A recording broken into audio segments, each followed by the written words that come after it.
அண்மை செய்தி. பாஜகவின் தேசிய கொடி பேரணிக்கு அனுமதி வழங்கி சென்னை உயர்நீதிமன்றம் உத்தரவு பிறப்பித்துள்ளது. கூடுதல் விவரங்களை செய்தியாளர் ஆனந்த்குமார் வழங்க கேட்கலாம். ஆனந்த்குமார், வணக்கம். விவரங்களை சொல்லலாம். வணக்கம். சுதந்திர தினத்தை ஒட்டி தேசிய கொடியை ஏந்தி பேரணி செல்ல பாஜகவிற்கு அனுமதி அளித்து சென்னை உயர்நீதிமன்றம் உத்தரவிட்டிருக்கிறது. நிபந்தனைகளுடன் இந்த அனுமதி வழங்குவதாக உயர்நீதிமன்றம் உத்தரவிட்டிருக்கிறது.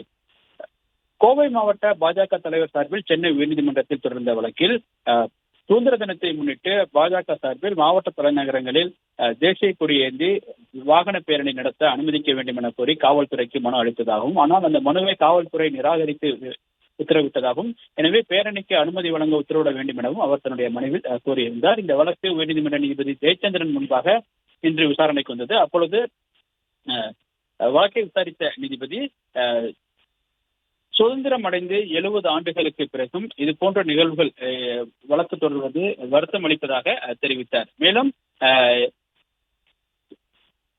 70 ஆண்டுகள் கடந்த நிலையிலும் அனுமதி மறுக்கப்படுவது நீதிமன்றத்திற்கு அதிர்ச்சியை ஏற்படுத்துவதாக தெரிவித்த நீதிபதி, சுதந்திர போராட்ட வீரர் திருப்பூர் குமரன் தேசிய கொடியை கையில் ஏந்தி போராடினார் என்பது குறித்தும் நீதிபதி தன்னுடைய கருத்தினை பதிவு செய்திருக்கிறார். மேலும் யார் ஒருவராக இருந்தாலும் தேசிய கொடிகளினுடைய கண்ணியத்திற்கும் அதனுடைய கண்ணியம் குறையாமல் பார்த்துக் கொள்ள வேண்டும் எனவும், தேசிய கொடியை ஏந்து செல்பவர்கள் அதன் கண்ணியம் குறையாமல் பார்த்துக் கொள்ளும் வகையில் பேரணி செல்ல அனுமதிக்க வேண்டும் எனவும் நீதிபதி தன்னுடைய உத்தரவில் தெரிவித்திருக்கிறார்.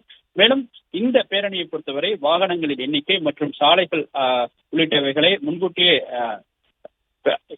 நிகழ்ச்சி ஏற்பாட்டாளர்கள் காவல்துறைக்கு தெரிவிக்க வேண்டும் எனவும், அதே போன்று போக்குவரத்து இடையூறு ஏற்படுத்துவது, சட்டம் ஒழுங்கு பிரச்சனை ஏற்படாமல் உள்ளிட்டவைகள் பார்த்துக் கொள்வது நிகழ்ச்சி ஏற்பாட்டாளர்களின் கடமை என தெரிவித்த நீதிபதி இதனை முழுமையாக செய்ய வேண்டும் எனவும் உத்தரவிட்டு பேரணிக்கு அனுமதி வழங்கி உத்தரவிட்டு இருக்கின்றார்.